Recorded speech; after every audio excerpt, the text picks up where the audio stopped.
everybody? Welcome back to another episode of the Kinda Funny Xcast, your home for all things Xbox here at Kinda Funny.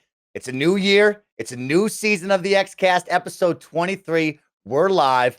Your host, SnowBikeMike, alongside the rogue one, Gary Whitta. But we got a new face. We got a new third chair. Alana Pierce has left us to go do incredible things. We've had awesome guests throughout last year, but you know what? We said, hey, we got to bring in the big guns. We got to get the man. We got to get the dude who knows all things Xbox and video games, Mr. Parris Lilly, joining us as our new third chair. Congratulations. We're happy to have you. Parris, what's going on? No, let me say off the top, I've had this speech in my head the last week that I wanted to say, but I'll screw it up. So I'll simply say this. Both of you gentlemen, thank you for having me as being the third host on Xcast. And I have to give a special thanks to Alana as well, because the three of you, when you originally started the show, I was just a fan like everyone else. I thought this was a cool idea to be able to have something kind of funny that focused on Xbox. You guys had great chemistry, and I was just watching it and tweeting about it just like everyone else was, right? You invited me to come on a couple times. I may or may not have looked at some of the comments, and I really have to thank the Kind of Funny community, you know, Greg, Tim, Nick, just everybody for all the well wishes and just welcoming me into this family. I have no words. I'm probably screwing it up now, but I'm very excited to do this. I think this is an amazing opportunity. I think the future of Xbox is pretty bright, and I'm pretty excited to talk about it. So thank you for having me. Heck yeah, Parris. We're really excited to have you, and we're going to spend most of this episode just getting to know you, celebrating you coming aboard. But of course, I want to celebrate a moment with Gary Whitta, you and Barrett, and all of our best friends. Of course, it's a new year. It's Kinda Funny 6th anniversary, and to celebrate that, you all made this possible because the Kinda Funny Xcast is now a permanent show here in the Kinda Funny folder, and we will be continuing on throughout the year. We're going to cover all things Xbox. We're going to talk about Xbox Game Pass. We're going to talk about studio acquisitions. We're going to cover the release of Halo Infinite, one of the biggest games of the generation.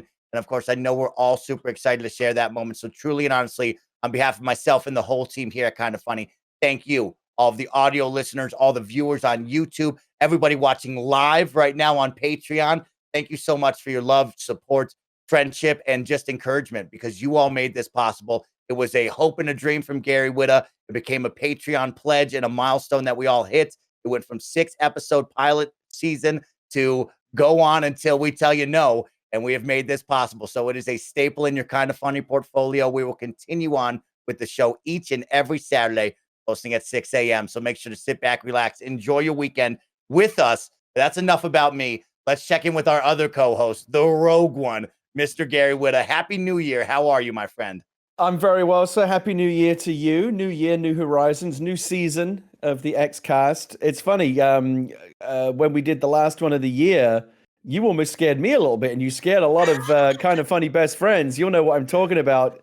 I don't know if you saw this, Parris, but Mike put out a tweet. Oh, I saw where it. He was like, yeah. We're about to record the final episode of the Kinda Funny Xcast. When I saw it, I was like, wait, did Greg and Tim and Mike not tell me about something? Because I thought we were still going. And you put the wind up a lot of fans out there. If anything, though, what you did, Mike, is demonstrate how much people really like the podcast, because when they thought it might be going away, they were up in arms. But I was very glad that we're, to know that we're continuing. As you said, I'd forgotten this is all my fault. This was me kind of joking around with Greg on Kinda Funny one day, saying, "Hey, if you got a new PlayStation podcast, how about some love for us Xbox fans over here?" And like you said, it became a Patreon pledge. They hit the number. We did a limited run, just to see how it goes, like a pilot season. People responded. They extended us through the launch of the Xbox Series X and Series S, and now we've been extended again through 2021. No end in sight. Let's keep going until they pull us off the air. I'm up for it. And also, let me just say to Parris, I'm very excited. We did get off to a great start with Alana. She was a terrific third chair. Very excited to have her help launch the thing. She really kind of helped us, get to where we are now. But now she's moved on to new pastures. Very excited to have Parris step into that role. I really enjoy everything that he does out there on the front lines of streaming and hot takes and loving video games. And he's one of us. And I'm really glad that he's going to be one of us here on the Xcast. Welcome, Parris. Yeah, thank you. I really appreciate that. And I just want to throw out appreciation because like Gary was confused. Like the official like word that we had put out was that like we were gonna keep Xcast to the launch of the Xbox Series X, and then we'll see like where it goes from there. And then we like also made the announcement like, all right, we're gonna run it through the end of the year. And so like I appreciate Mike like trying to like just throw the kids off a little bit. Like, all right, it's the end of the year, so like we don't really know what else is happening. You need to give him a heart attack. Anyway, I'll be right back. Don't be concerned, but my PC is here, so I gotta go get my PC. But the show's running. Okay. So yeah. All right. Well, the producers got stuff to do. Of course, that will be the last time I allow my friends to tweet for me. I gave one of my friends the Twitter right there, and he tweeted that out. I said, should it have 2021? They said, don't worry about it. It will be more fun this way. Seems like we found the sweet spot. But let's get to know our new third chair. Of course, if you don't know who Parris Lilly is, you're about to find out moving forward here on the Xcast. He is one of the coolest dudes in video games. I love being around him. Gary loves being around him. And it's nothing but positivity and fun. Of course, when we're talking about gaming, that's all of our shared passion. So, Parris, for the people that might not know you, I know a lot of Xcast fans, of course, love you here. But let's get to know you, Parris. Let's take a couple of minutes and let's just hang out and talk games. So, when did it all start for you, Parris? What about gaming? What brought you to it? So I'm old, and my first console was the Atari 2600. So, I mean, I'm literally taking it back to like the late 70s, early 80s, around that time when arcades were a big thing. So I had the 2600 at home. I used to love playing games like Combat, and I'd play the football game on the 2600. I would go to the arcades every Saturday at the mall, and I would be there all day. I'd take like $10 with me in quarters, and I'd be in there all day just playing all the arcade games of the early 80s. So that's kind of where my start and love for video games happened. Obviously, the arcades crashed, and then Nintendo came around. And I always say my Christmas Story Red Ryder BB gun moment was Christmas '85. My mom, without me, no clue, got me the Nintendo Entertainment System with Rob the Robot. I had Duck Hunt, I had Gyromite. Later on, I got Super Mario Brothers, and the rest is history. I mean, I've just been hooked on games ever since. I've just loved it. Doesn't matter which console, brand, or whatever. I just love games. There's a cool game, you know, I want to play it wherever it may be. So, yeah, being old, I've been able to see the entire industry from its beginnings to like where we are now, and it's such an amazing space and just so many unique and diverse type of games that you get to play now. It's a really exciting time. Wow. Can I just say, as one of the elder statesmen of video gaming, I'm very, because I was the 2600 too. I used to go to the arcades. It's music to my ears to hear that Parris is also an oldie. And I'm sick and tired of being surrounded by these babies, Parris. All these hot takes, and you know, they've got no sense of history. They weren't around at the very beginning like you and I were. So maybe we'll set some of the youngsters straight in 2021. Oh, absolutely. Like I always I'll talk about a game like Zaxxon or Defender from back then, and people look at me like they went cross-eyed, like, what is that? What are you talking about? And I go, that was the thing to go play. Like you said, going to the arcade was an event back then. Now it's just so easy because you're at home and it's at your fingertips. You have to make an effort to go play video games when I was a kid. So it was an amazing time. And obviously everything with Donkey Kong and Pac-Man and all that. But yeah, I think the history, and there's some really great Netflix shows that kind of document that. But I really think some of our younger people that watch the show should definitely go back and look at the history of the early video games from the late 70s and early 80s. I mean, even to this day, some of them, in my opinion, still hold up with some of the concepts that they introduced. All right, really cool. It's going to be fun with both of you together to share some history and share some fun. Parris, of course, this is the Xcast. It's an Xbox podcast, and everybody's going to be in the comments like, Mike, you never talk about Xbox. You got to talk about everything. And so, Parris, let's start with the Xbox. Of course, you host a really incredible podcast, and I know that the team over there is big Xbox fans as well. What was the first Xbox for you? Where did it begin, and why Xbox? So I have a really funny story. So it was the original Xbox, so back 2001. And my first E3 was that E3. And I remember going there and seeing the Xbox and seeing a very buggy Halo Combat Evolved on the show floor. And I even shared pictures. I found old pictures. I put them on Twitter the last few months.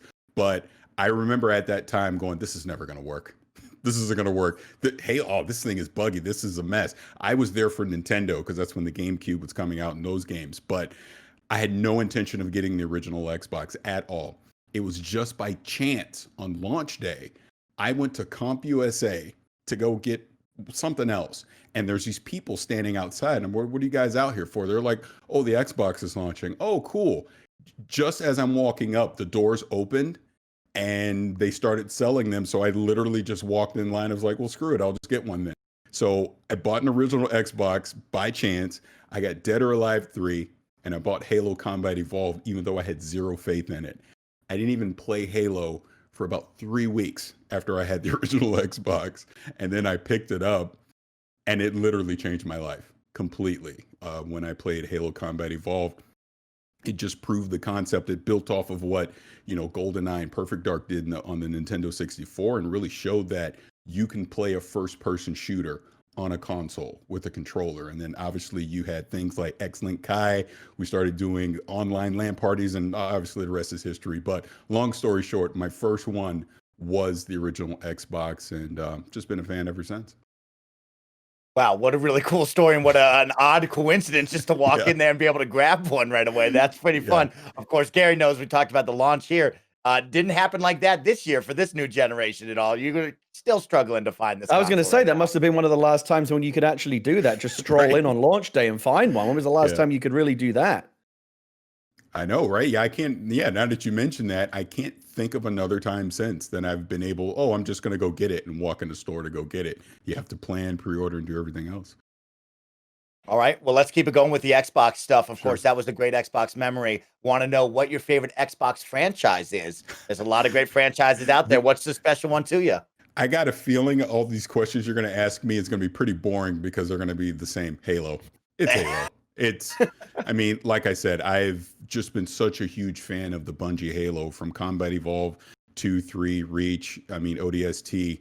It's just, that is what cemented me into the Xbox community and just all the online memories playing with my friends, party chats, all that. So yeah, absolutely, it's Halo.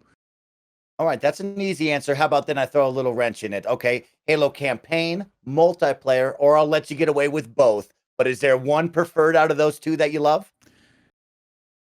I would say multiplayer because obviously that's, again, talking about the community and as many hours and fun moments. But like I specifically mentioned the Bungie Halo. Like when I think of Master Chief's story, that campaign has always been phenomenal to me. It's always been something I've cared about. And even as we look ahead to Halo Infinite and Return of Master Chief, I've always felt that Halo works because it's about Spartan 117 and Cortana, right? It's about those two characters and you actually care about them and what happens to them throughout their adventures. So I really hope Infinite gets back to that. I know I'm kind of hedging here with my answer.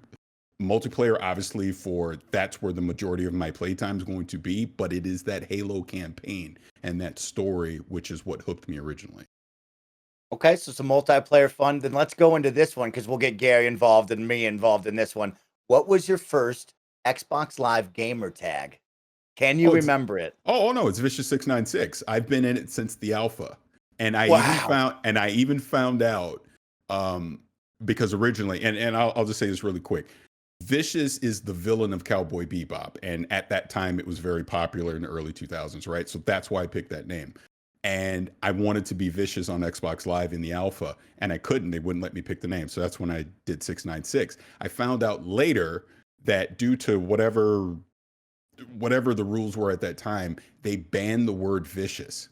So I couldn't use it. And I guess they released it at some point later. So someone may have the gamer tag vicious now, but if it would have been allowed back, and I guess that was 02, I would have had it. So that's where, same gamer tag, like I said, from the beginning, I've kept it the entire time.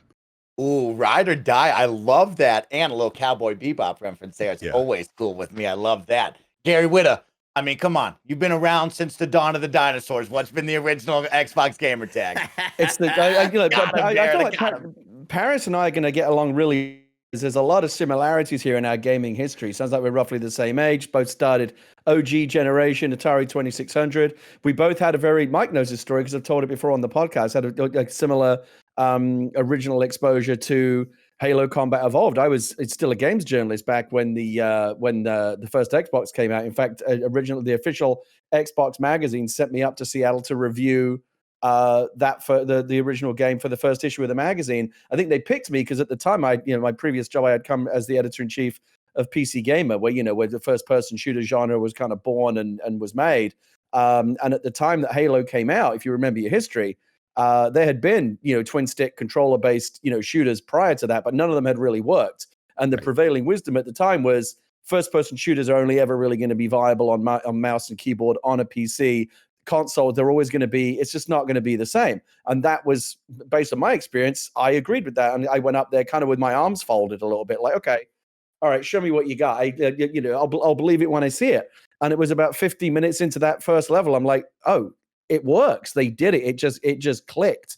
And, we've never looked back. And Halo really, as well as being a great gaming franchise in its own right, really does have that very special place in history, I think, for being the game that proved and made first-person shooters viable on console. And now, it's a massive, massive genre. And I think we owe that debt to Halo. But my gamer tags, I've only ever had the same one. I don't know how many years I've had it, but probably almost 20 years. I got my first Xbox in 2001 when it came out. I still have really, really, really fond memories of the original Xbox and the Xbox Live UI, kind of the steampunk Borg cube where you're inside, kind of inside the machine, and you could hear kind of the garbled, computer talk in the background, and it felt very clunky, and everything was kind of mechanical when it moved around. I just loved that aesthetic. And I remember when they brought in the blades on the 360, everyone thought the blades that was the cutting edge. Yep. And this is why I think this is going to continue to be a great podcast. Is that all three of us have been these kind of true believers. Who's I know Mike. I think you started with the 360, right? But Parris and I go back to the original Xbox. We should call this podcast "My Two Dads." That'd be like Parris and I, like the gaming oldies that go all the way back to the very beginning. But no, my gamer tag's always just been my name. It's the same. It's the same on PlayStation, same on Xbox. It's just my surname, and it's been there from and on Steam. It's just been there from the very, very beginning. It's kind of cool to kind of look at my Xbox Live gamer tag, and sometimes there's a little badge on there that kind of tells you how many years you've been there, and I've never changed it. It doesn't, it's always been. It's easy to find me. So people say, "What's your gamer tag?" It's Whitta. Let's go find it. Now I'm going to get like 1 million friend requests. It becomes a part of your gaming identity, and I've just never seen reason to change it. Really cool stories from both of you. I like that. Okay, some good OG names. Now, I've actually changed mine twice, so I'm on my third iteration of mine, but I actually go all the way back to when we were in 8th grade. I remember going over to AJ Tessarero's house, and Halo 2 had come out. Halo Online was the biggest, baddest thing on the planet, and AJ had an older brother who was 4 years older than us. So all of his friends would be in one room screaming. We'd be in the other room with all the younger kids screaming. And his mother, Gina, made me an Xbox Live account because I didn't have an Xbox. I couldn't do that, right? And we kind of wanted one for my own name so I wasn't messing up his player rankings and stuff. And I remember I grew up a big basketball guy, playing basketball at the time. And that was in the era of And One being the hottest thing, right? The Professor, Hot Sauce, Half Man, Half Amazing, the Bone Collector. And so having all that influence, I chose Sick Nasty 22. And I will never forget that. I was running around as Sick Nasty for years. And that was my first one through and through. I'll never forget that. And a big thank you to Gina Tessarero for creating an Xbox Live account for me, not her family or son, and putting it on her credit card at the time, just so we could play more Halo 2 together. It was a really special one. So love that. Vicious 696, and of course, Whitta, and Sick Nasty 22. That has been retired ever since then. To round this out, I have 2 more questions just to get to know you. Of course, you talked about Halo and how much you love that Xbox franchise, but of course, Xbox is now known for a number of franchises. And just like you, I love Halo, but a lot of them have grown on me over the years and are really special to me. What is a franchise that has grown on you, Parris, that instead of Halo, what is that other one where you're like, I love this too, and this is something special to me? Is there a special franchise like that? I would say Xbox specific, it'd have to be Gears. I would probably put Forza right behind that, because I loved how Forza, Gran Turismo, when Forza originally came out, Gran Turismo, it was all about Gran Turismo 3 and all the things that are out around that time. But Turn 10 and even now Playground Games, they've really just advanced that franchise. And in my opinion, it is now the premier racing franchise, in video games. It just is. I mean, we'll see what PlayStation does with the next Gran Turismo. But I would say before that, it would just be Gears, because like even over the holiday break, playing Gears 5 and like playing Hive Busters, it's like, I know these characters now. They have a history to me. They have a legacy to me. The cover system, even though Gears didn't create it, it kind of made it popular, so to speak. And to see how it has evolved and is still a part of the gameplay loop in Gears, even now, what are we talking, like 14 years later? To know those weapons, and they're just iconic. Again, like when you think of Halo, it's so iconic with all the weapons and the characters there. And I feel like Gears has really gotten to that place too. It'll be interesting to see where Gears goes beyond where it is right now. But yeah, I know I talk a lot, but long story short, definitely Gears would be my second favorite IP for Xbox. I'm glad that you're talking a lot, because that's why you're here. We want you to talk and engage with us in the community. So you talk away. And it's actually funny you brought up Gears, because me and Gary talked about it the last show we were on before the end of the year. And I brought up the thing of like, do we give enough respect to Gears, right? I know that this is a franchise that has been around for a long time, and it seems like the hype has kind of died off after about 2 and 3. It's kind of just slowly tapered off here. And it's one, when you play Hive Busters, and I know we'll talk about that in a little bit, of like, that is a special game that deserves a whole lot of love and a whole lot of respect, because man, what they're doing with that game, the look, the gameplay, the visuals, how iconic it is. It's like, are we putting enough respect on Gears of War's name right now? Because they deserve some love.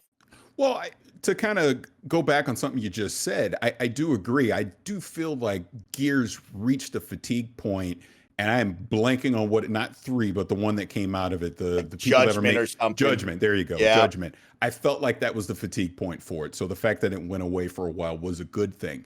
I thought Gears 4, and you guys tell me if you think I'm crazy on this. I think when we originally saw Gears 4, it was really looking like a horror game, and they were getting back to the original roots of Gears of War.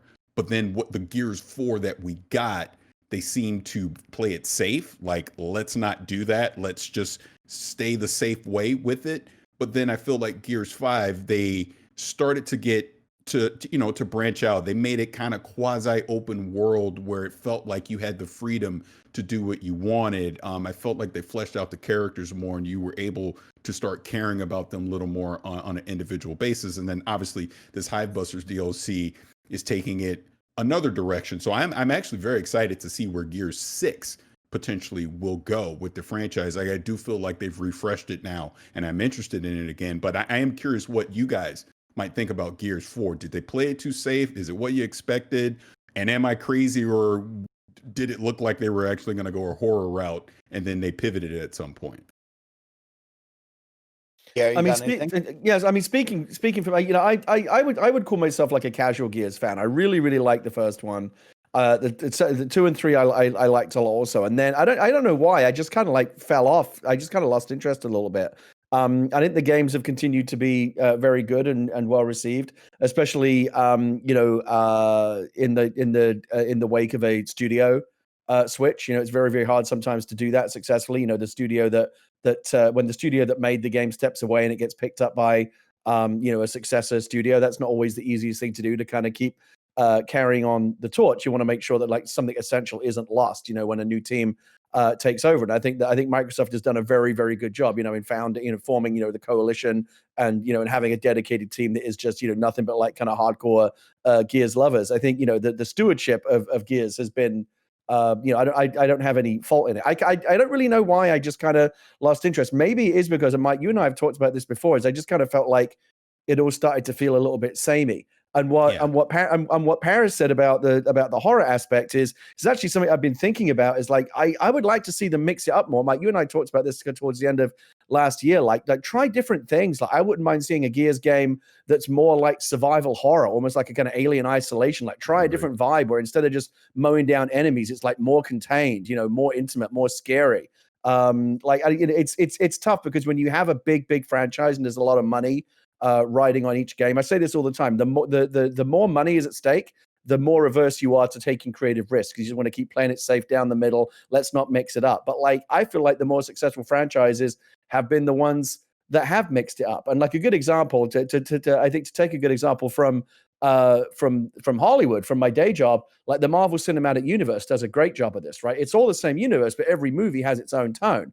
Like, Winter Soldier is more like a political, grounded thriller. And Thor Ragnarok is this totally different kind of wacky, trippy fantasy. But they all belong in the same universe. But they modulate the tone and try something different each time. And that's what keeps it fresh. If every Marvel movie had the same tone and felt the same, that universe wouldn't be half as successful as it is. And I would like to see game developers, and maybe Gears is a good example, take a leaf out of that book. I would like to see the next Gears game not be another straight down the middle squad-based shooter. Try something different. Take a risk.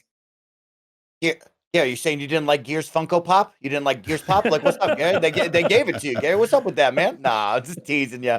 It's actually interesting, Parris. You hit it for me pretty well, right? Like, I was somebody that grew up with Gears 1 through 3, really enjoyed that, right? Those are iconic characters to me. Those are big moments with Dom, Marcus, and Coltrane. And like, those are people I idolize. And I think when we went through Judgment and into 4, I started feeling fatigue. I started growing up, right? I was a teenager into an adult by myself making these purchases. And I remember thinking, what is it? Is it going to be fresh? Will it go back? And I don't know if I was looking for the horror, like you said, but what I wasn't looking for was the robots and new characters, right? But they needed to do that. They needed to breathe fresh life. And I think what lost me was like, oh, now we're killing these robot, sentient, hive beings, whatever you want to call them. And it was like, oh, that's not what I wanted because I grew up with the locusts and I loved how scary they were, right?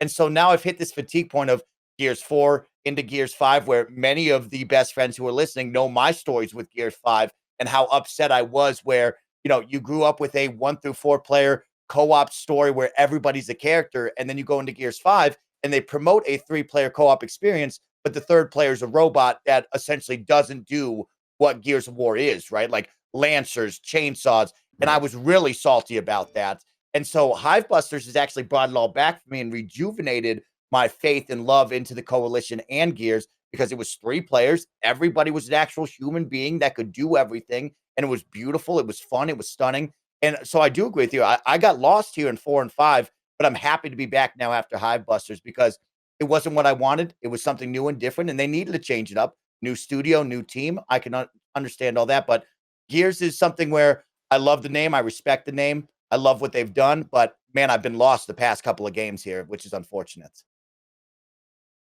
Yeah, But I mean, I'm with you on that. I mean, but like I said, or like you even said, Hivebusters, I feel like is taking it a direction that I like. That I'm like, okay, let's see where this goes in a full-on game. So that was exciting to see with the Coalition, and it'll be interesting to see what they do over the next year or two with the franchise. Still love that horde mode though. Mike and I jumped into a Gears 5 horde mode at the end of last year, and I had not picked up Gears and played it in a long time. I have these really fond memories of playing horde mode. I remember I talk about it all the time. One of my favorite all-time gaming memories is like this epic 7-hour horde mode that I played with the giant bomb guys that came down to like the last guy and the last boss, and it was so epic. And I still, it's like the fishing story that you still tell like 10, 20 years later, and it was just amazing. But I hadn't played in a long time, and I got back into it, and I fell back into that cover system, and like it was like riding a bike. Like it came right back to me, and it just felt so fresh again.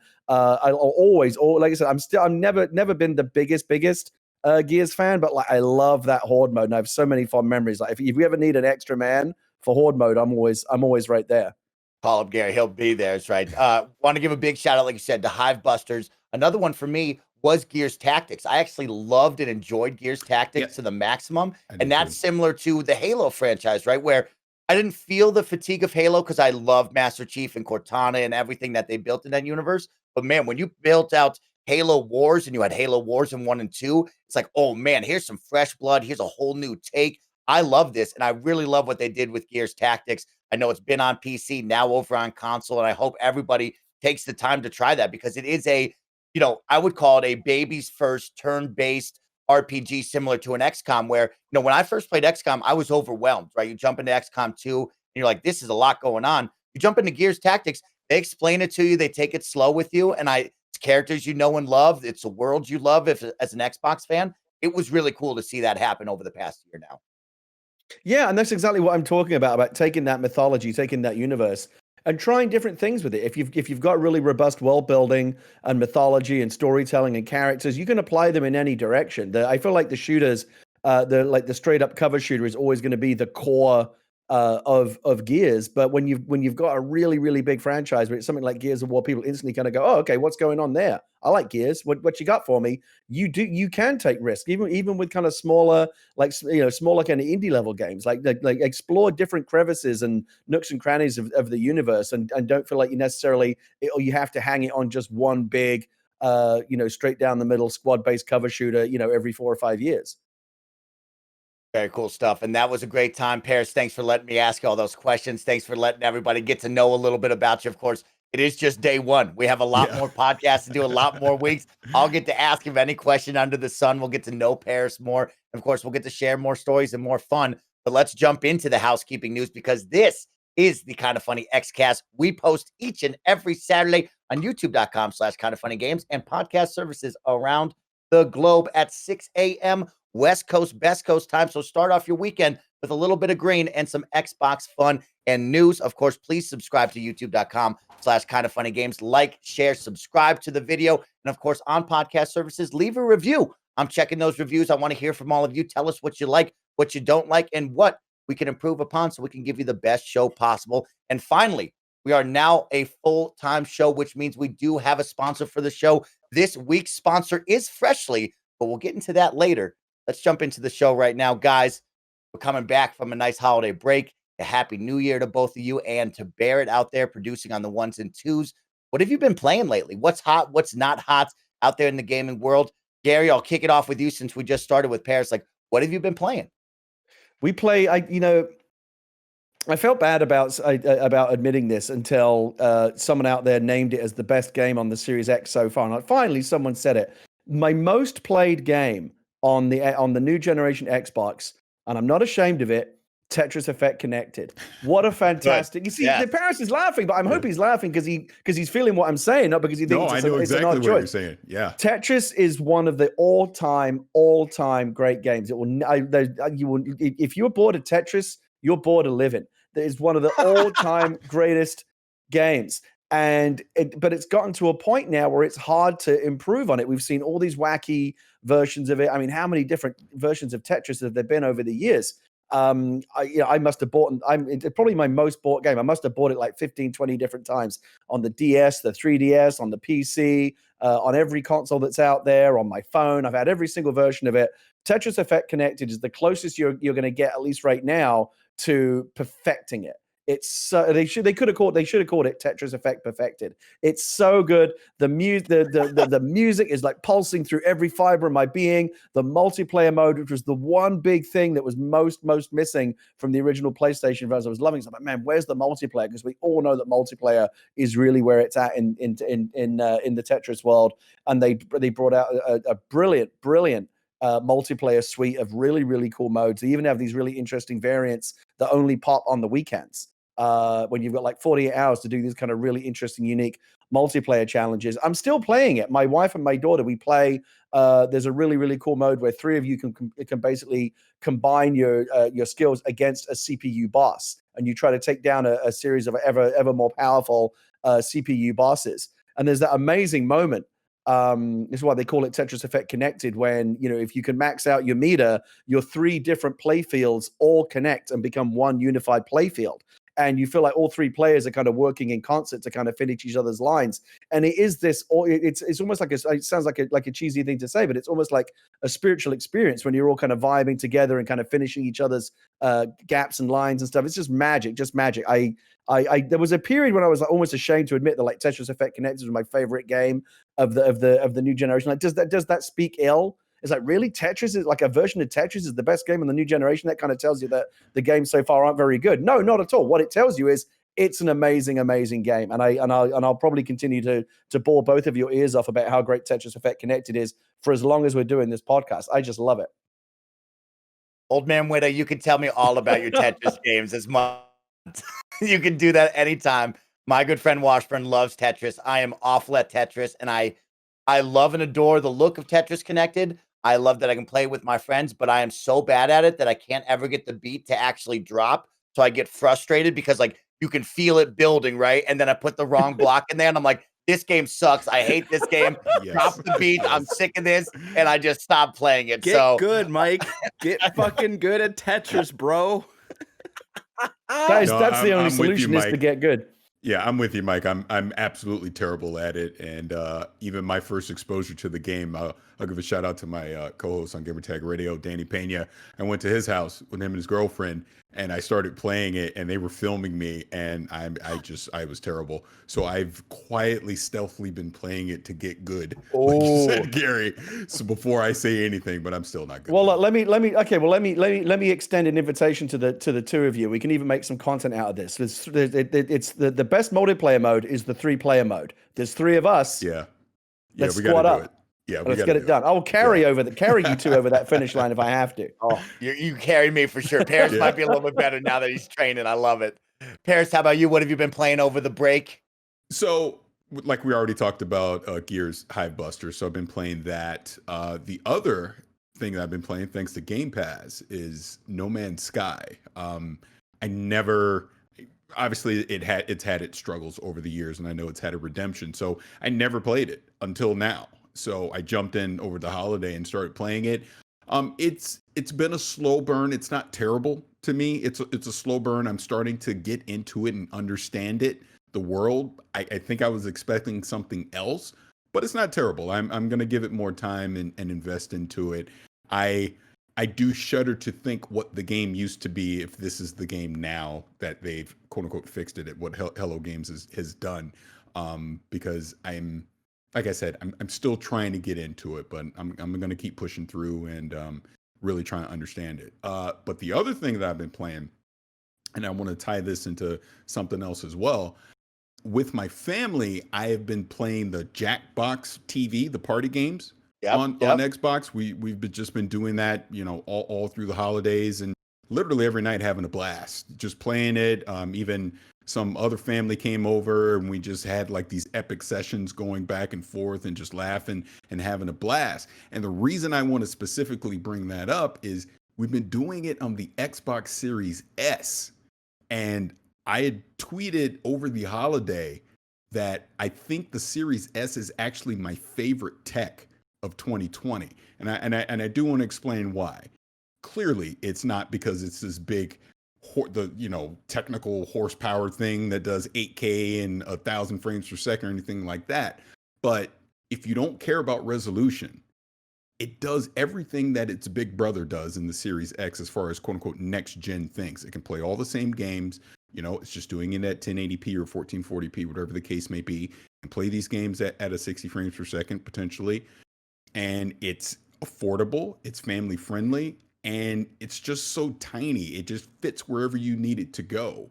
And in my house, it's been the most played thing, even outside of this Jackbox TV. Like my kids are constantly on it, playing their games. We're all on it, playing it. And it's like, look, I'm a tech nerd. Like here in my office, obviously, I got the high-end PC, the 4K, all that stuff. But when I'm out in the living room with my family, I'm not on the Series X. I'm on the S. And I don't miss not having the X. The S is completely fine as far as playing all these games that come on Game Pass, all these quote-unquote next-gen games like Watch Dogs, I've played on it. Assassin's Creed Valhalla, I've played on Gears 5, Hive Busters, I've played on it, and it's been fine. and I've said it on Twitter, and I'll say it here for the people in the Xcast family. If you don't care about resolution, and statistically, most people don't have a 4K TV right now, yes, it's fine. It's a lot more affordable, obviously, than the X. The one thing that I will snipe it for is the lack of storage.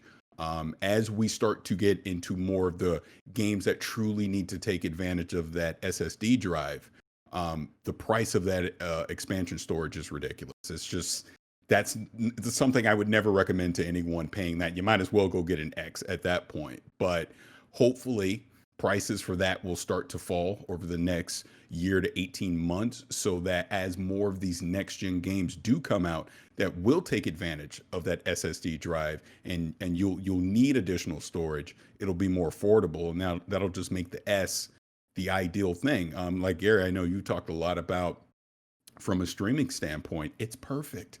You can bring it to wherever you need to. It's very portable. Everything that you need to do with the S. So when I got a chance to talk to Jason Ronald, just leading up to the launch of these consoles, and that was something I even talked to him about, from a technical standpoint. When I saw it shared the same CPU as the X, I go, oh, this is just a 1080. This is just a 1080p next gen console. That's the way I've rationalized it in my brain. And now that I have it and I'm playing it, it totally makes sense. I was really against the S when it was rumored. I just didn't think it made sense. Why are you making this? Just make one console. Why are you making two? But now that I've seen it in action and I have both of them in my home, in my opinion, the S is the true Trojan horse that Xbox has, because it's going to always be the most affordable choice. So when I think of families that want to get into gaming, when I think of, a dad like me that's gaming, but I want my kids to also have a console, I'm going to go get them an S, because that's the more affordable option. And it does everything next gen I needed to do. So there's my rant. I just wanted to explain it because people thought I lost my mind when I said that on Twitter. But I've been having a blast with the S. And like I said, I think it's my favorite tech of 2020. Yeah, it's interesting you say that, because I know me and Gary actually share that same sentiment, right? We've gone on Xcast and we've said the same things, right? This box is incredible. This box does everything that we need it to do, that we want it to do, that they came out and told us it was going to do. Yeah. And the only real ding that you hear from people, right, is, hey, it just doesn't have enough storage space. And that's something I even feel on my Xbox Series X as well. Like, when we get into these, Yeah. we're going to have the conversation moving forward over the years. It's like, is 1 terabyte even big enough? But for right now, that box is so much fun to have. It is awesome to move it from room to room and see the power, see the load times, see everything that they promise come to light in such an affordable price. And everybody will always get at me and Gary and Alana. And now, you're just with us, guilt by association. It's like, you guys are just like a commercial. You make this sound like it's some BS. And it's like, no, it's true. Like, this is crazy. Oh, wait until we start talking about Game Pass. Yeah. Really? All that for one low price? Yeah. Yeah. It's we can't help ourselves. But no, you're right, and I agree with Parris. Both, first of all, on the Jackbox thing, those games are delightful. If you've slept on those games, you got to get those, especially if you've got like family or friends around. Like, it could be the game that kind of saves your household during quarantine. Oh, yeah. Instead of fighting with each other, you can play those games and then fight with each other, because that's what those games are designed to do. My daughter, I go all the way back to the original You Don't Know Jack. I used to love those games. And then obviously it branched out into this whole other thing, Jackbox, all these different games. But I hadn't played one in a while. My daughter watches a lot of these gaming YouTubers, though, and I guess one of the YouTubers that she likes to follow was playing You Don't Know Jack or Jackbox, and she wanted to play Quiplash. That was the game that she had seen them play. And I went and grabbed it because it was on Game Pass, and we played some Quiplash and some Fibbage. And I can't remember which party pack it's in, but there's one with like a robot rap battle, which is absolutely hilarious. Like, they're really, really, really fun games for even just a small group. 3-4 people is all you need to really have a fun time with those games.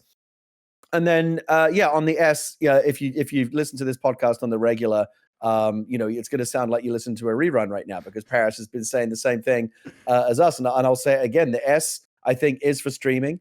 If you're a streamer and you're looking to get into the streaming hobby or racket, whatever you want to call it, and you don't want to spend a lot of money, an Xbox Series S is going to be the way to go. Twitch only outputs at 1080p anyway, so what's the point in 4K? Most people don't care about 4K. It's nice to have. That's why the X is there, because you got to compete at the highest level for those cutting edge gamers you've got to have those bleeding edge specs. I get it. I have a Series X upstairs and I love it.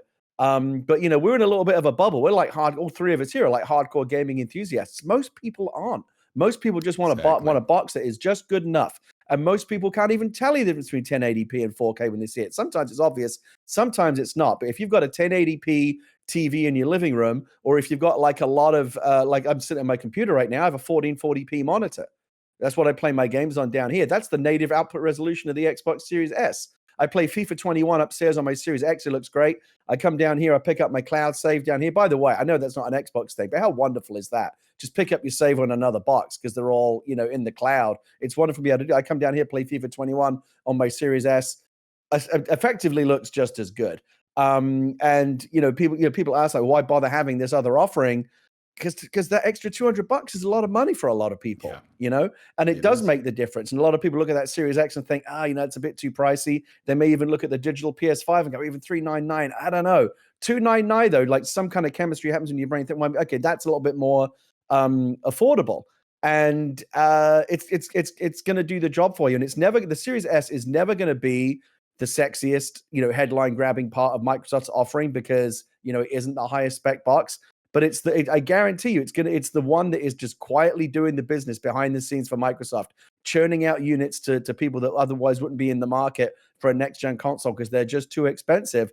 We won't know for a long time, when the dust settles on this generation, who won, who did well. I think both generations this year, Microsoft and Sony are going to have a really strong showing. But I think I wouldn't be surprised if when it's all said and done, we find out that the S ultimately moved to more units than the X. Yeah, that's kind of my thought. I think ultimately you could potentially see the S actually be the higher seller because, like you're saying, Gary, it will always be the most affordable option. I joke all the time that when my wife finally gets sick of me and leaves me and she has to start buying all this technology for the kids, she's going to go get what is the most affordable because she doesn't care about technology. She doesn't care about 4K. She's like, oh, that's the cheapest one and it plays the games that you like to play. Well, that's what I'm going to go get you. And I think a lot of parents think that way. And I think a lot of households, like you said, that $200 difference matters. I mean, we're hardcore gamers, but like you're saying, not everyone is.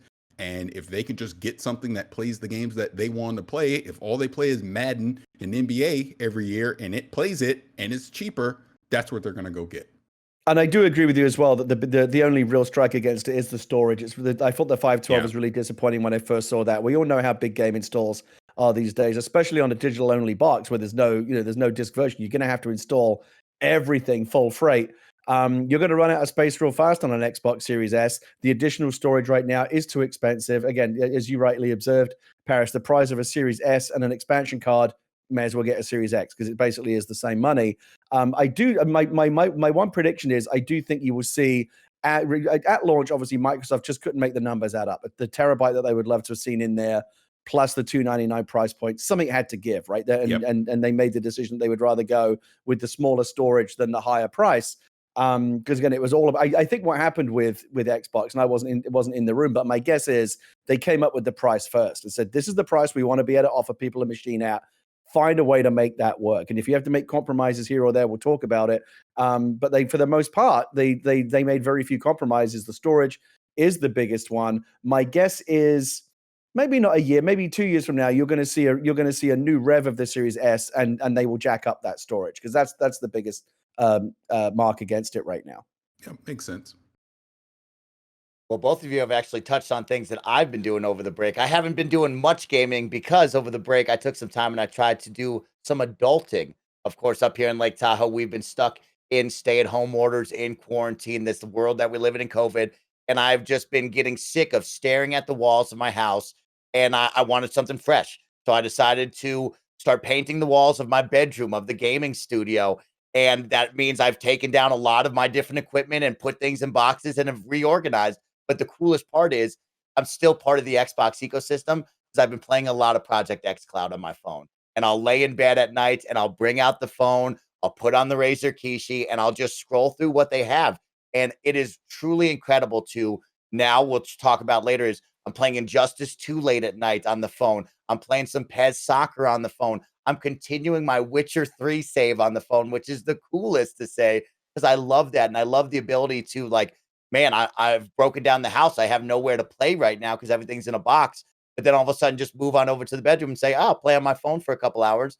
And I see that they have Control now up on the xCloud, and I'm excited to try Control. I know it's not the most optimal. People might get mad at me in the comments, but guess what? It is the most optimal for my situation here, where if I was on vacation, if I was doing this or that, I can still play the games I love and the ecosystem I love. So I wanted to share a little positivity about Project xCloud because it's truly something special. 22 games now on touch controls. And it's just cool just to lay in bed and just play games, which I love. It's so cool. It's a great way for the holidays, which I've enjoyed. Yeah, and I think that stuff's only going to get better. We were talking Yes. over the holidays about Stadia and xCloud, and I genuinely believe that this is going to be the future, and eventually the hardware box under your TV is going to go away, and it's all going to be done server side. The only thing that's holding that reality back is the streaming architecture. Once super fast 5G, 6G, whatever it's going to be in the future is everywhere, and everyone's got fiber optics. Some of us have that. I've got gig up, gig down. Streaming is viable for me, and I have really good performance. But again, not everyone has. I'm an enthusiast. Not everyone has that. But at some point in the future, once all of the infrastructure is rolled out, I think that cloud gaming reality is just going to become the norm for a lot of people. You're going to have kids 20, 30 years from now saying, wait, what? You had to go buy a box? Like you have to go to the store and buy a box and you put a disc in a drive. Like, it's going to seem like banging rocks together compared to this idea that games just magically get beamed to your device anywhere in the world without any dedicated hardware. That I think that's going to be. I think we're at the beginning of this transitional period, and right now it's just like any new technology, whether it be VR or game, cloud streaming. The ambition is always just like a half step ahead of where the technology can get to. So we have like those first faltering steps, but the technology is going to catch up, I think, pretty quickly. I give it I'd say another couple of years, and we're going to be starting to move into like this is just how we play games now. Really exciting future for Xbox. No, it is. I guess I'll just say this really quick on xCloud. Completely agree with everything that you said. And if you just look at Microsoft's strategy, it is the center of everything that they're doing. Like, it would not shock me with CES being next week that we hear an announcement that there's an Xbox app on all the Samsung TVs or something like that, right? That is eventually we've been talking about that for a while. Right. Yeah. So it's just logical. That's where it's going. We know it's about to be on iOS here, in the next few months, right? So once xCloud is on an iPad, like I have my iPad right here, I am chomping at the bit to have this thing again because I had the beta on here and I used to play Halo on here all the time just because I could. So you're right. This is Microsoft's strategy that you have the cloud, you have Game Pass. We don't care if you buy our hardware as long as you're subscribing to our service and you're inside our ecosystem and our platform, regardless of what hardware it may be. Ultimately, that's where all this is going. Like you said, we're in the early days of this technology, so it works, but it's not perfect, but it's only going to get better. So like you're saying, decade from now, I'm sure my grandkids will go, like you said, like, ugh, what do you mean you had to buy hardware? You don't just pick up your phone and start playing? That makes no sense. So it's going to get there. I'm excited to see that future. I'll be interested to see which happens first, actually, because Mike and I have been talking about this. I've said for a while, I can see it so clearly. And I think your CES prediction is actually a good one. That Microsoft might announce like a partnership with a TV manufacturer or whatever. Mm-hmm. You go to the TV store right now, right? And what do you see? You see under the TV that line of stickers: Netflix, Disney Plus, Spotify, HBO Max, all the services that are baked in to the smart TV firmware. You're going to see a little green badge, Xbox Game Pass. It's going to, and it's going to be on the remote next to your Disney Plus button. You know how like the PlayStation 5 remote has like the Disney Plus button and the Netflix button and the YouTube button? You're gonna see TV shipping with an Xbox button, I think. The other thing that Mike and I have talked about is that maybe Microsoft does a little kind of Chromecast, like a stick, like an Amazon Fire Stick, like a Roku stick or a dongle that goes in the back of your TV and ships with a controller. And it's all about, I'm starting to really kind of respond to kind of what Phil Spencer's been saying for a while now, which is it's not about selling hardware. It's about getting people into this family, into this ecosystem, and lowering the barrier to entry. And the Xbox Series S is one that's a lower barrier to entry, right? Because it's a lower price, but it's still a box. It's still a conventional box. I think that the more interesting future is going to be, it, like I said, just the ubiquity of it. Like it's just baked into every TV, and it's you know, and you can just pick up a phone anywhere, and like you can the idea that you can now like join the Xbox universe without ever having to buy a dedicated piece of hardware. That's some galaxy brain, and I'm here for it. I think it's very, very cool. Completely agree. Well, let's take a quick moment and pause for a quick sponsor ad read to say thank you to our sponsors of the show. We here on the Kinda Funny Xcast would like to thank our sponsor, Freshly. Need help keeping your New Year's resolution to get in shape and eat right? I know I do. Then it's time to get Freshly. Their delicious meals are designed by nutritionists and cooked by chefs and make it easier to eat better. Freshly can fit your lifestyle with a variety of plans and meals to pick from that work for your dietary needs, preferences, tastes, and family size. Make eating better your New Year's resolution and get a special limited time offer. Go to freshly.com/kinda for $40 off your first 2 orders. That's freshly.com/kinda for $40 off your first 2 orders. All right, everybody, welcome back. Let's keep it rolling right now. Of course, if you've been in the Xbox ecosystem, if you've seen the news, a lot of talk has gone out about a survey that was sent out by Xbox Research and Design to anybody that owns a new generation of the Xbox consoles, asking a variety of different questions, whether they like the look of the box, if they think the power and the performance is actually true to what they came out about. But one of the biggest ones that everybody's talking about is they asked if you knew about the PlayStation 5 DualSense controller and if there's anything you would like implemented from that controller into the Xbox controllers. And my good friend Gary Whitta, one of my co-hosts here, has gone on to Kinda Funny Games Daily on a Wednesday and started bumping his gums, saying that this controller is the next new thing. It's the greatest thing since sliced toast. And I'm over here like, Gary Whitta, what kind of disrespect are you saying to this Xbox controller, the greatest controller of all time? Gary, let's get into it with you, me, and Parris. I mean, of course, a very cool, interesting survey, an interesting take, right, of what can they adapt into these Xbox controllers? Because we talked about it heading in. A lot of people's complaint was, hey, the only thing new is this share button. Like, what is really new about this? But do you really mess with perfection? So what are the things that you and Parris want to see implemented into this controller? Well, Mike, first of all, I just want to be clear. You fired the first shot in this war. You went off on the DualSense controller on some other podcast that I heard about, and I get that you're an Xbox warrior, and I appreciate that. I'm here on the Xbox podcast with you as well. And Xbox, at the end of the day, like if I have to express like a slight preference for one platform or another, I just have a bit more of that historical connection, a bit more of that sentimental connection with the Xbox and the PlayStation. But I'll never tell you what is like Xbox is best or PlayStation is best. I can only tell you what my personal preference is, and I just slightly prefer the Xbox ecosystem. I just have, in the same way that Parris does, going into the store and walking away with that first one on launch day.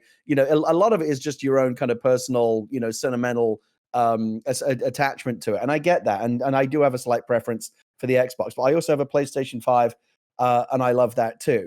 I do think that when you look at the two new platforms, the Series X and the S versus the PlayStation 5, they're very, very similar in, compute power, in the, 90% of the games are the same. The aesthetics obviously very different, but they basically do the same thing. They're next-gen gaming boxes you can go play, Assassin's Creed on, and, Destiny and Watch Dogs and Cyberpunk, and all these games are mostly the same. The biggest point of differentiation, other than the aesthetic of the two boxes, which is purely just a cosmetic thing, has been the controller. And it's been really interesting to see this really, really different kind of point of divergence between Sony and Microsoft in terms of what they thought constituted a next-gen controller. It's evolution versus revolution. Microsoft said, the controller is basically perfect as it is.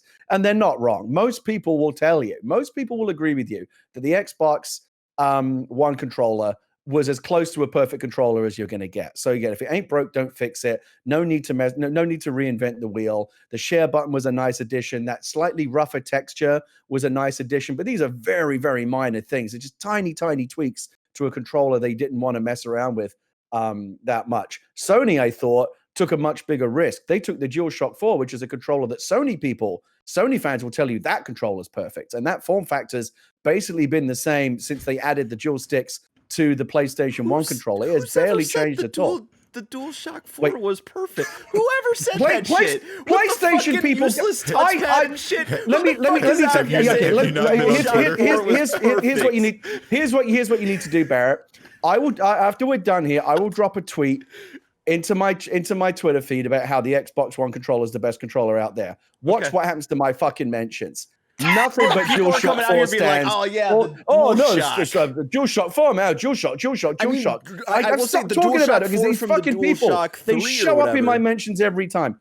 The DualShock. I agree. 4 Like, from- you're preachers to the DualShock 3 choir. I was think the fucking DualShock awful. controller is bad. Yeah, I yeah. don't like it at all. Which is like the touchpad is pointless. I don't like the offset sticks. It feels cheap and plasticky. It feels insubstantial in my hand. It's not. It's That, not I'm just offset. saying. No, I'm sorry. I'm sorry. I prefer the misspoke. I don't offset. like I don't like the lack of offset sticks. I gotcha. much prefer the offset sticks on the Xbox controller. But a lot of Sony gamers who are hardcore Sony will tell you they like that controller. Everyone's got their problems with it. Battery life is shit. The touchpad doesn't do very much. It does feel kind of light and flimsy. But people basically, over many, many years, if you've been gaming, here's my point. If you've been gaming on the PlayStation from the beginning, you've basically gotten used to that controller and how it feels in your hand, because the ultimate kind of silhouette of it, like if I show you the silhouette of a PlayStation controller, you know it immediately because it's not changed for all these generations. For the first time, Sony substantially changed it. They changed the weight, the form factor, the functionality. They changed. Is that the Butterfinger controller you've got there, Parris? Or is that something else?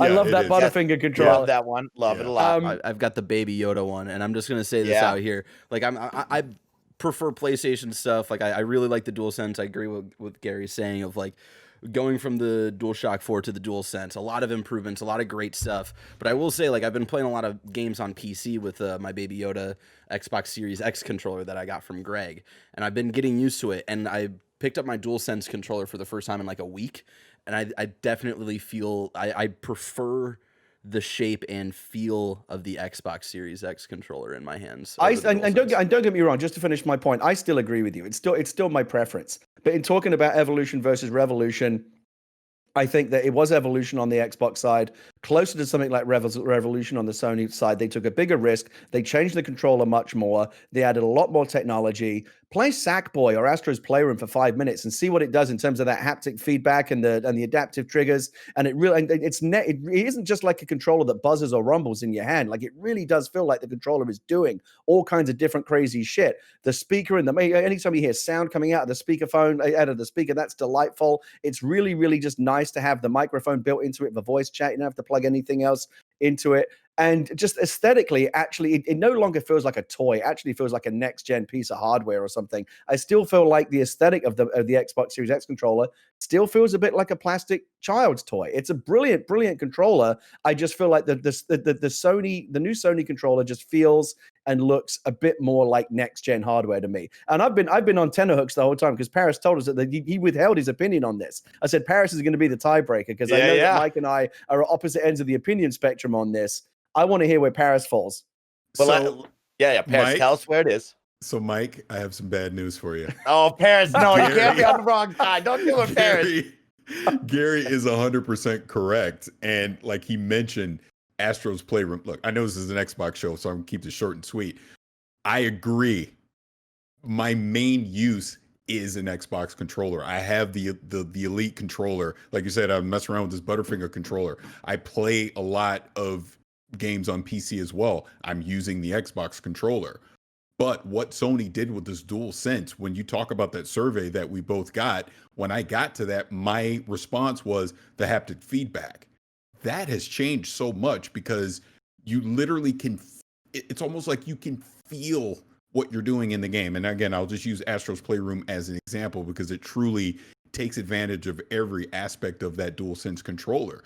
It is going to allow PlayStation games to do some unique things that simply cannot be replicated on an Xbox. That's how I look at it. So if I wanted to see something go, like I said, the perfect form factor, everything is this Xbox controller. Do not get me wrong for 1 second. The majority of my gameplay is with an Xbox controller, but there's definitely something special that PlayStation did with that DualSense. So I agree. I'm sorry, Mike. The Xbox controller is still my daily driver. Yeah. And like for my PC, here's the controller I play my PC games on. It's an Xbox One controller.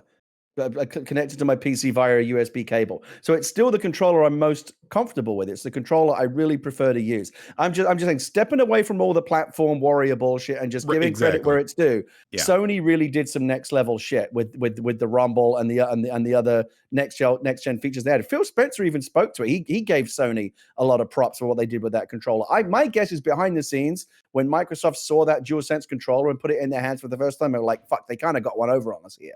You know what I mean? Like, we didn't do as much with the controller as clearly we could have, because Sony went and did it. They made the Rumble better, all this extra functionality. I just feel like the controller, at the end of the day, you can say this, that about all these different factors, but if you're going to break it down to controller, if I have to like put a checkbox in like who won it this round, I got to give it to Sony on the controller.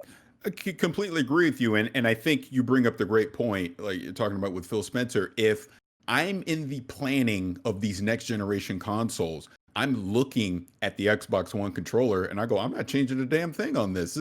This does everything we need it to do.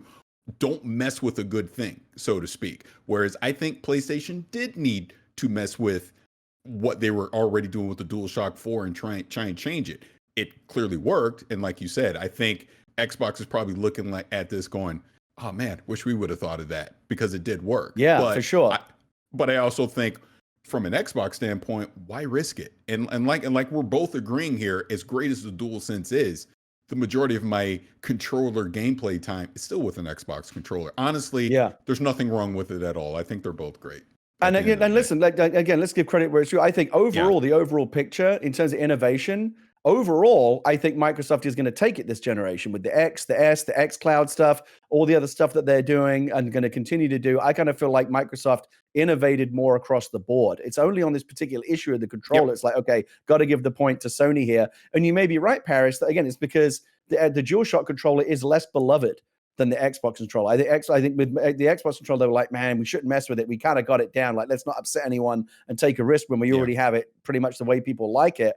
But it's clearly the area when they looked at the Xbox S and the X with all the kind of the great innovation that they did, the controller is the area where they innovated the least. And on Sony's side, the controller is the area where they innovated the most. And I just think it's a really interesting point of differentiation between, you know, the two approaches. I wouldn't be surprised now that Sony have shown that you can do it, that you can take a risk and reinvent the controller. Because I have not heard anyone out there complaining about the DualSense going, man, why didn't they just leave it the way it was? Everyone really likes the DualSense. So you can take a risk and it can pay off. I think that you might, now that has been proven, I think I said to Greg the other day on the podcast on Games Daily, my perfect controller, my dream controller would be the Series X controller, but with the DualSense functionality built into it. That would be fantastic. I would love that. But listen, I think Mike's been really suffering here for like the last 10 minutes, listening to me and Parris go on about how much we love the DualSense. You started this, Mike. I never really got to hear your original rant. I think you should take the soapbox.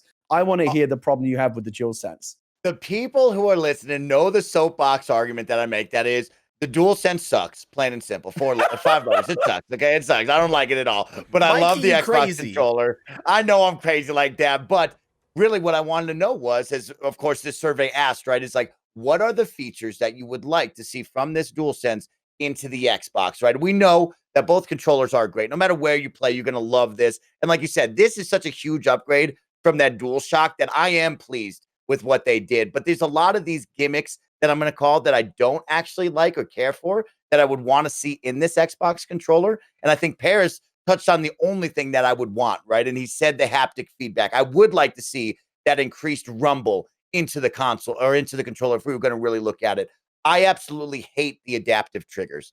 I know that I play a lot of first-person shooter games. One of my favorite games of this year was Maneater. And I will tell you, battling these triggers for no apparent reason, just for a, you know, I use the word gimmick, but I guess it would be evolution, you know, change up the game. But it is frustrating. It's hard. It's tiring. And it is not what you want in a controller that's supposed to make the games fun and easy, right? And now to be fair, Mike, that comes down to how the features are implemented in each game, right? Like if you play Sackboy or you played a lot of Sackboy, Mike. You know when you pop back into the game and you get that little pop in the controller, that's delightful. I think that's when it can work really, really well. If a game's not using the triggers well, I don't think that necessarily means the triggers are bad. It just means that particular developer hasn't found a way to implement that functionality, you know, in the best way.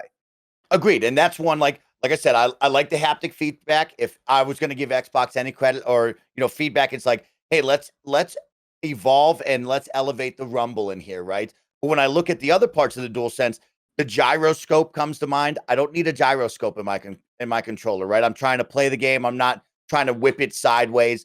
One of my favorite parts of the controller that I will give it kudos for, even though in reality it is pretty dumb and unnecessary, is the built-in microphone. Because I can tell you right now, Gary, nothing is worse for my friends than to hear me screaming through the microphone at them, and all I get back on the other side is mute your microphone on the controller, Mike. The mute What are you button's right doing? there. It's And right there. Just hit that button.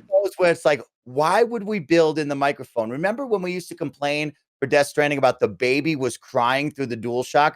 What was the idea of allowing me to yell at Parris through this controller? I don't like that idea at all. Well, I mean, again, I love it. I wish they'd put it in the Xbox controller. If we're playing games online, I don't want to have to fumble around for my earbuds or whatever. My little inline microphone on my headset. I can just play without that. That to me is a nice quality solution. and stuff. Like it's not No, like it's not great you really quality. have, I'll you do it have in to a have pinch. it up to your almost like your mouth for people Oh, you to do? it's Oh, not a great quality mic.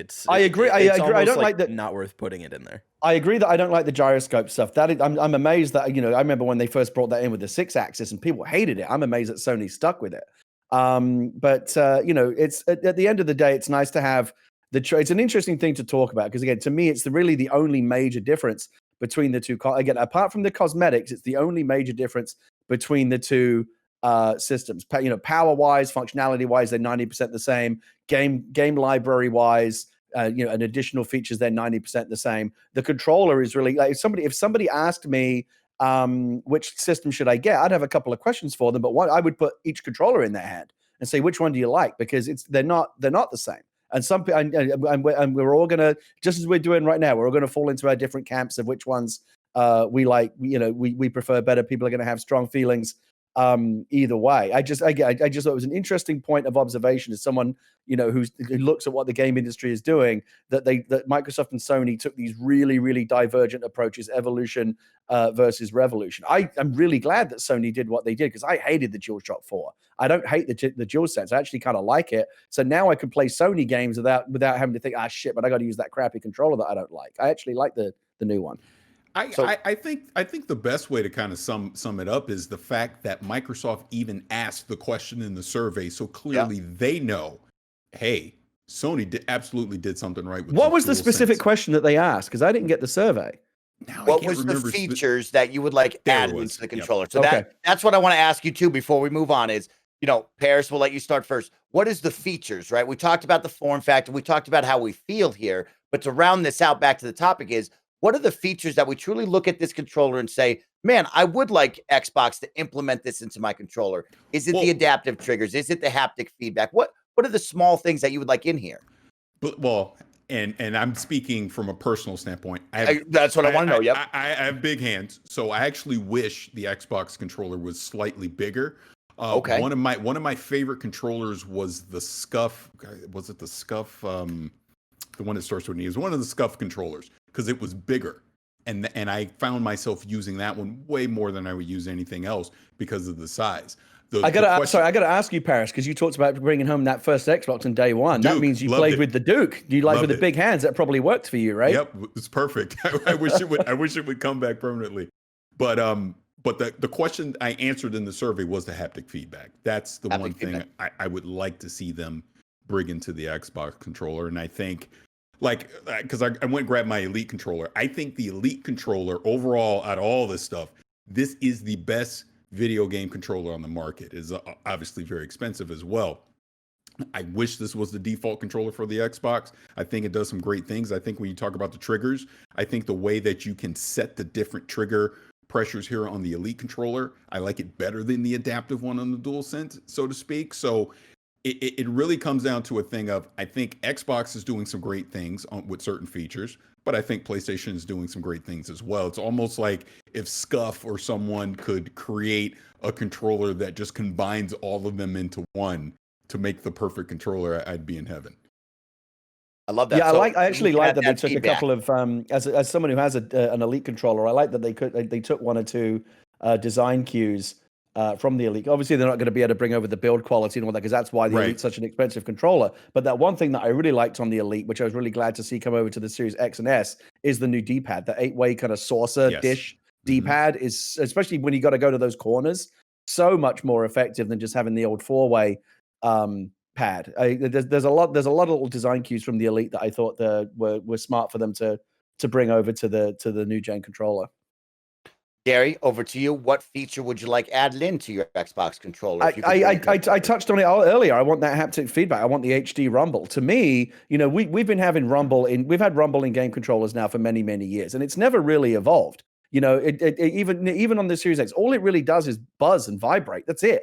To different levels of sensitivity and different modulations, but that's all it does. Like, it just buzzes, it just vibrates. It's not that sophisticated. It doesn't really give you like actual kind of feedback cues. It doesn't bring your sense of touch into the game, into the experience in the way that, and let's give credit to Nintendo. They did this first with HD Rumble in the Joy-Cons. Remember the first time you shook that Joy-Con and it like simulated the ice clinking around in a glass? It was like, holy shit, it really does feel like that. It's really clever how they do that. And Sony's taken that cue now, and I really feel like it's just made gaming. When you play Astro, when you play Sackboy, which are the two games I've played mostly, I think, on the PlayStation 5, it just brings the sense of touch into the experience in a way that is more nuanced, more sophisticated, more effective than just having the controller like vibrating, buzzing in your hand, like your phone's vibrating. That's all it really does. So I made a prediction earlier that I think they'll increase the storage on the Series S, midway through the generation. Here's a bigger thing, especially now that Microsoft has seen, oh man, Sony kind of really laid down a marker with this new controller. I would not be shocked if, like, midway through this generation, you saw Microsoft take some of those cues, those engineering cues from the DualSense and give us a truly next-gen Xbox controller. The same form factor. Again, don't break the form factor. People will love it. You've got that perfect. It's so dialed in. The form factor is so good. Just increase the engineering inside it, so it rumbles in a more sophisticated way. I understand why we don't like the microphone. I personally like the speaker. I like it when unique sounds come out of the speaker. Like when you die in Sackboy and the character's little death scream comes out of the speaker. It gets me every time. It's a gimmick. When you play GTA, when you play Grand Theft Auto 5 on the PlayStation, when the cops are chasing you, the police siren comes out of the speaker and kind of makes it feel like it's right there on you. It's these little again, bringing sound into the experience in a different way, bringing touch into the experience in a more sophisticated way. That to me is as much a next gen evolution as better graphics, 4K, anything else you can name. So again, point to Sony on the controller. I really would like to see Microsoft adopt some of that technology into their next generation controller. All right. So we talked about some of the features. One thing that none of us brought up, which was interesting, is the rechargeable battery pack built in, right? And that's kind of this weird conspiracy theory. If you've been keeping your eyes on the internet throughout the week, it's come up again of what is up with Xbox allowing you to shove AA batteries inside of their controllers. Why don't they just build in the rechargeable battery pack like we see over with Sony? And the conspiracy theory is they have some sort of mega deal going on with Duracell that they have to have these, and this is how it's going to be forever because of this blood pact or whatever you want to call it. It's definitely something weird going on. But do we look at that and say this is the only reason why? Is because they have a thing going on with Duracell, or is it because it gives you the freedom of choice to buy the rechargeable battery pack and use that, or buy AA batteries or rechargeable batteries and just have the freedom and option to go with that? What do you guys think about this weird conspiracy going on? I mean, it is Duracell batteries that come in the box, right? When you unbox an Xbox, and not just that, even when you buy a standalone controller, it comes with those Duracell batteries. So it's nice that they give you that out of the box. So we all remember the heartbreak at Christmas when you unbox your toy and then your dad had forgot to get the fucking batteries. Oh shit, Christmas is ruined. Batteries are included. That's it's nice to have that. This is a much smaller thing, but I know I'm fascinated by these kind of trivial design choices. I would love to talk to the head of console, controller engineering or whoever it would be that would be able to answer these questions both at Sony and Microsoft. Talk to me why again, they're both making the same kind of boxes for the same kind of market. The same customers are out there, but they made these two, again, trivial, but still kind of fascinating, really different approaches. One is, comes with AA's as default, and you got to go spend another $25 for the rechargeable, plug and charge kit if you want. We did that with all our controllers because we hate swapping out batteries. It's wasteful as well, throwing away batteries every time. And so, and Sony have gone with the same thing that they've always had, which is a built-in battery, but not replaceable. Like that's that each comes with its own pros and cons. If you can always say that if you're using double A's and your batteries run out, hopefully if you're smart like me, go to your junk drawer where you've got a bunch of them, just get another couple of double A batteries and you're back up and running again, or plug in, hopefully you've got a long USB cable as well. With a DualShock or with a DualSense, if your battery runs out, you better hope you got that cable because you ain't swapping out that battery. There's no option to even swap out a rechargeable battery. So two really, really, again, it's so trivial, but I still find it fascinating. Two really different approaches to how you keep your controllers charged. I don't know what the solution. Microsoft and Sony both have very considered. Nobody just flips a coin on this. They really thought a lot about why they want to go with double A's or a rechargeable pack or a non-rechargeable pack. There's all cost. Economy. There's so many different ways that they decide how to get to that particular solution. I'd love to know what the thinking is behind it because again, it's two totally different approaches to a very simple question. Yeah, same. I would really love to know the true answer to this because again, the Elite controller is rechargeable, so I don't think that's the complete Duracell conspiracy, right? But you would also think coming from Xbox One into now to this Series XS generation, they would want to be more environmentally friendly as well. So, like I said, I would love to know why they're still doing batteries with their base controller. Is it a cost thing? I mean, I don't know because clearly Sony isn't doing that. So there's probably where there's smoke, there's definitely some fire in there somewhere. So we may never know the true answer. But if there is someone from the hardware team that could answer that, I would absolutely love to know why. The one thing I do like about the Microsoft solution is that little battery compartment will take two double A's or a rechargeable battery just the same. So whatever solution you want to go with, you can swap them around really, really easily. The biggest problem that I used to have with the old Sony controller when it came to charging was that DualShock 4 would not hold. Barrett, correct me if I'm wrong. The DualShock 4 never held a charge for very long. It was constantly running out. You always plugging that bloody thing in. Yeah, I think with the DualSense have improved that. Yeah, it didn't have the greatest lifespan, but yeah, I don't think I've really fucked around with like the DualSense and like long enough. I will say I think like after like 3 hours of like playing a game on the DualSense without having it like plugged in at the same time, like I'll see the DualSense already at like 2 out of 3 like on the little life bar, which I feel like my DualShock wouldn't diminish that quickly. So I don't know what's up with the DualSense, but pretty fun. I like it. This is what I love about the Xcast. We can spend 20 minutes talking about the most trivial things, like the batteries in your controller, and like really get into it as well. It's one of those things. It's back again. It's another conversation piece, and Parris is right. Maybe we'll do some research here over the week. We'll reach out to some people and see if there is an answer for all of this. But I do love the option. Of course, I want to hear from all of you, the best friends out there, whether you're watching on YouTube or listening on podcast services. Come on over to the YouTube page, leave a comment, let me know. Do you want AA batteries? Do you want choice in the option that you get from the Xbox? Or, of course, would you like just the built-in battery pack? Let us know in the comments below. And, of course, as well, I don't need to know what your favorite controller is because it's all personal preference. But I do want to know if you have a PlayStation 5, what are the features you want to see from this DualSense implemented into a next-generation Xbox controller? Because as we discussed, we like the haptic feedback. There's adaptive triggers. There's a microphone. There's a gyroscope. There's touchscreen stuff. So let me know in the comments. Let me know what you'd be interested in seeing as we continue on.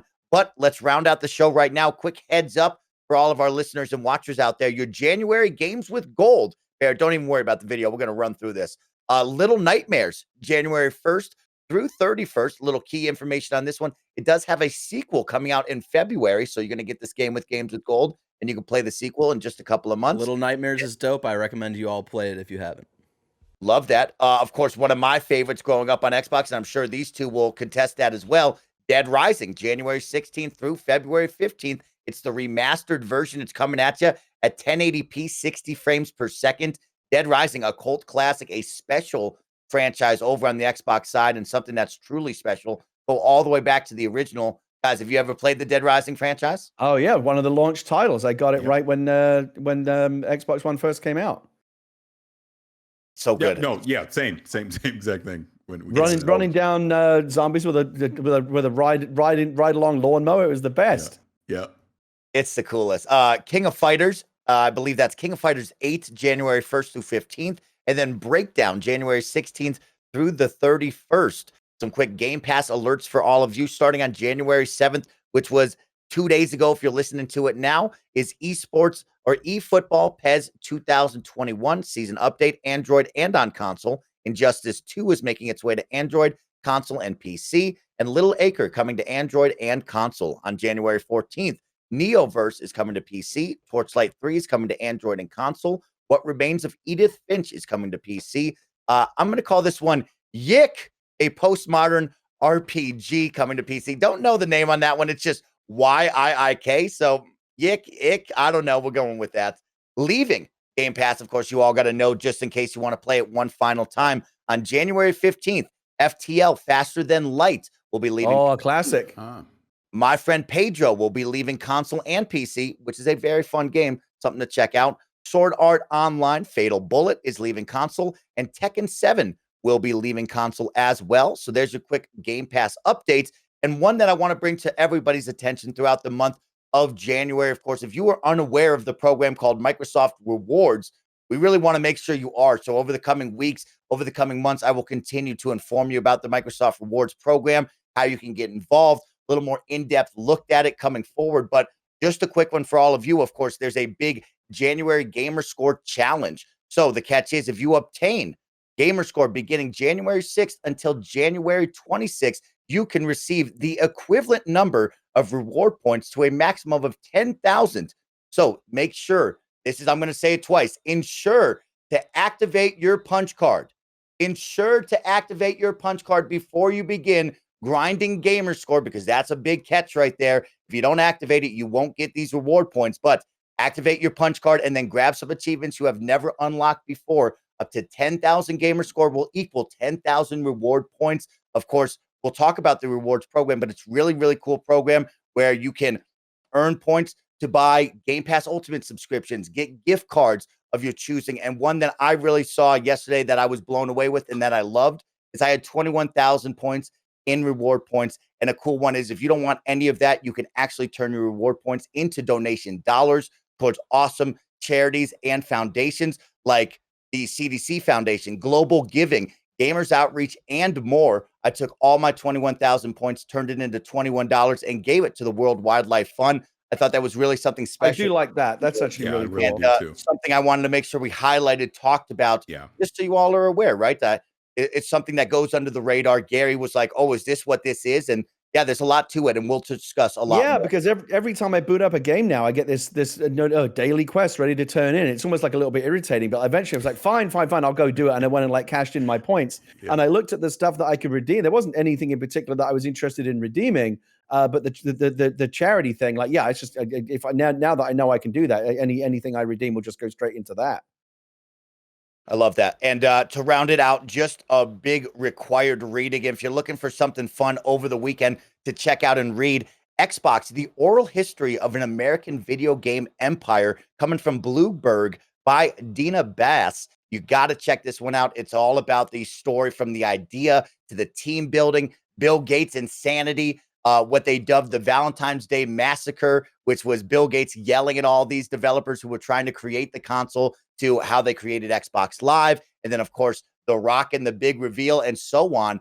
This is a really well done piece, a really fun piece of history that you can read through. It is a long read, but it's really, really awesome and something I encourage all Mike, of us. Like we said it earlier, don't forget Steve Ballmer sending those poor bastards into Nintendo to ask if they'd be interested in being acquired and getting laughed out of the room. Oh, my Classic God. Ballmer. Classic Ballmer. Classic Ballmer. You know, I'm a big basketball fan. I'm sure Parris will contest too. Nothing is better than seeing crazy Steve Ballmer on the sidelines of basketball games, absolutely losing it. That crazy dude, man.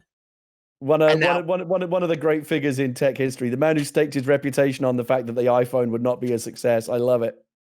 That will round out just some heads up alerts for you. We will link that story down below from Bloomberg because it's a must read. Let's jump into one user question before we go. And the question is simple, from David Girth, about our feelings about the medium.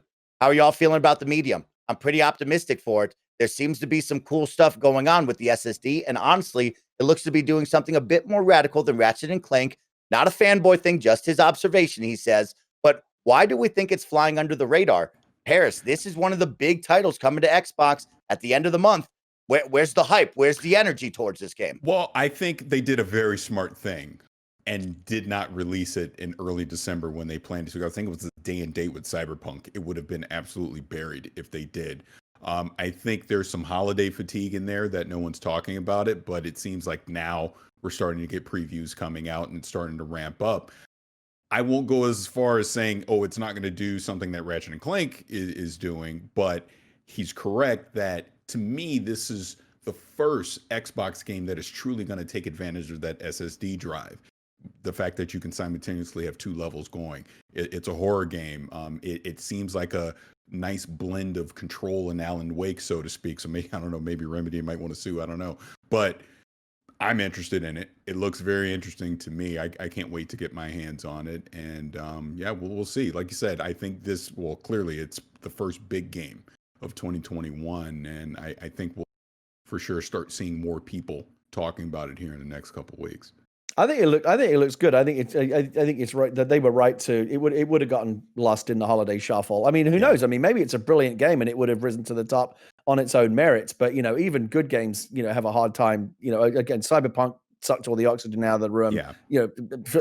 Ultimately for the wrong reasons, but nevertheless, it was all anyone was talking about over the holiday period was Cyberpunk. So they probably, were wise to kind of move it away. Now it's like, January, February, like that's kind of the dumping ground where a lot of games get released that, publishers don't have high expectations for. But I remember when they did the Xbox showcase, it was the game that stood out to me. That whole idea that there's essentially it's rendering 2 worlds, 2 engines at once, and you can kind of flip back and forth between them. My initial thought was, wow, like the gameplay possibilities there are potentially really interesting. And so I'm actually very curious to see what they do with it. And I feel, I don't know if it's just me, but like I feel like it's almost got a bit of a Remedy vibe to it. It kind of feels like a Remedy game. Like it's got that. It's got a lot of 100%. atmosphere, potentially good storytelling, very creepy. Again, and of course, this is the great thing. We haven't shielded for Game Pass yet on the pod. We got to do it.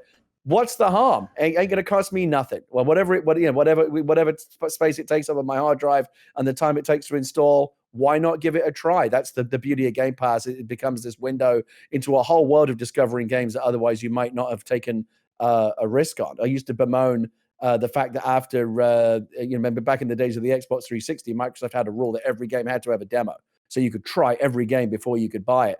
We don't have that anymore, but I think we have something almost better, which is so many games, including a lot of the big ones, and all the first-party games are on Game Pass. That's better than having the demo. You can try every whole game that's on there.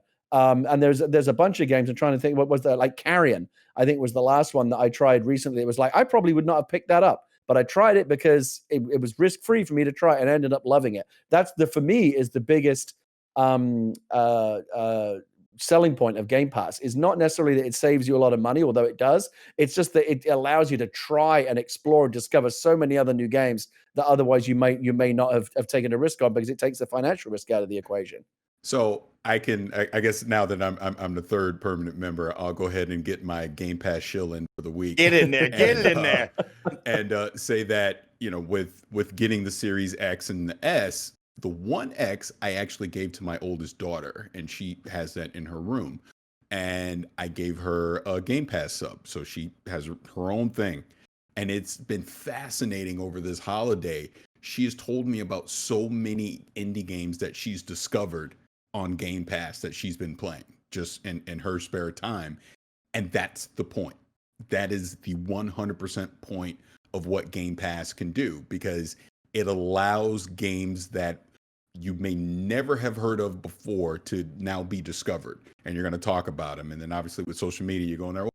Like Spiritfarer is the one for me that I found because of Game Pass, and I absolutely adore it. I think it's a fantastic game, and there's so many of those gems out there that people are going to be able to discover because of Game Pass. I'll even take it a step further. I watched Tim Schafer. I saw the no clip one, but I think it was the one with Ryan McCaffrey. It was Tim Schafer and Ryan McCaffrey talking about Psychonauts 2. And he even just talked about, as a studio, how Game Pass takes some of the pressure off of them, that they could just innovate, just make the game that they want to make, and not have to necessarily worry so much about how many it's selling at this point, that point, or whatever, because it's on Game Pass. Psychonauts 2 will get discovered on its own. People will see how great it is. and they just get to play the game. And it allows Double Fine to go off and make the next unique thing that they want to make and not have to worry about, all the business. Yeah, that's a good side. point. The idea that even developers can look at it as a license Yeah. to kind of take risks more, because Exactly. it's not like, well, if you take this risk, will people buy it? Well, it's not that people aren't buying games anymore. Like that's the old Right. way of doing things. Now it's more about you already essentially bought it. Why not try it? Exactly. 100%.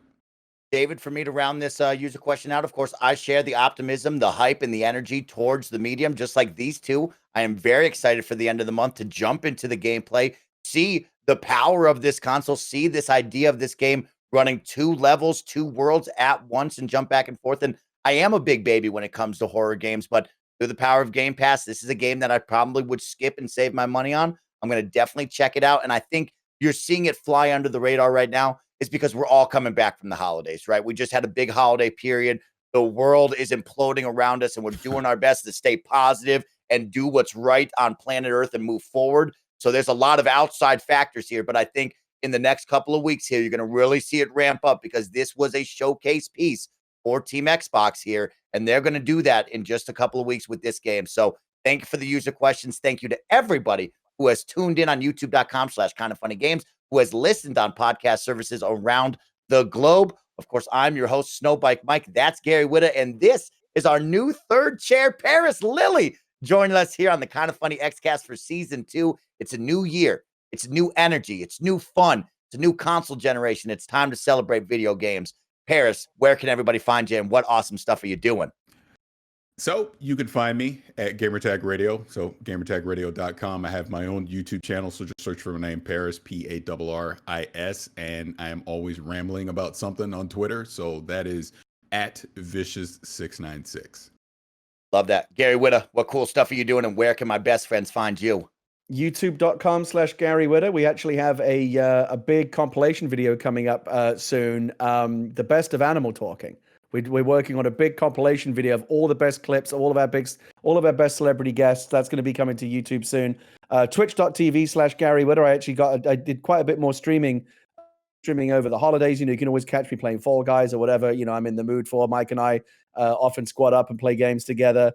And twitter.com /Gary Whitta is where I'm most active. I know for those people who follow me regularly, I'm sorry about all the political tweets. I know it's been a lot, but you know what? This last week's been a lot. This last 5 years has been a lot.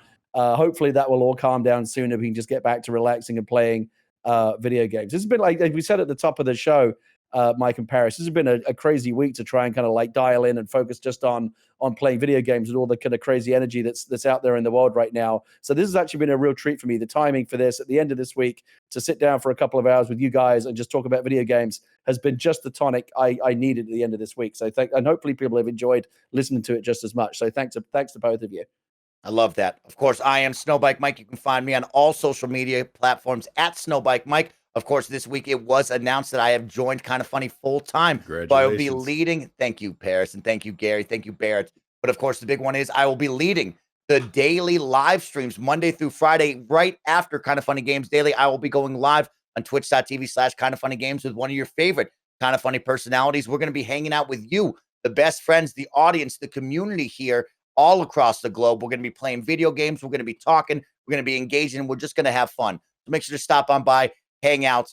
On behalf of all of my co-hosts, on behalf of Barrett on the ones and twos, please remember to be good to one another. Be the catalyst for change. If you want to see positivity in the world, it starts with you. Get up, bring a smile, bring a positive attitude, and let's go out there and make the world a better place. We'll see you next week on the Kind of Funny Xcast.